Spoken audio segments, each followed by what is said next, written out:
আল্লাহ পাক বললেন, ওয়ামা ইয়ানতিকু আনিল হাওয়া ইন হুয়া ইল্লা ওয়াহয়ুন ইউহা।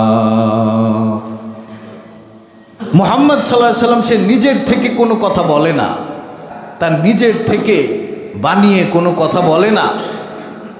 তিনি সেটাই বলে যেটা তার উপরে ওহী করা হয়।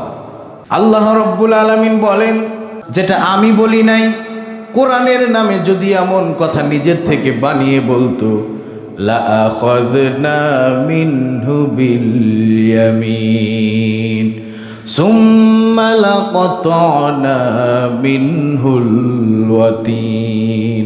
আমার থেকে যদি কোনো কথা মুহাম্মদ সাল্লাল্লাহু আলাইহি সাল্লাম বানিয়ে বলতো, আমি সাথে সাথে তার ডান হাতটা চেপে ধরতাম। শুধু ডান হাত চেপে ধরতাম না, সঙ্গে সঙ্গে তার কণ্ঠনালী কেটে ফেলে দিতাম।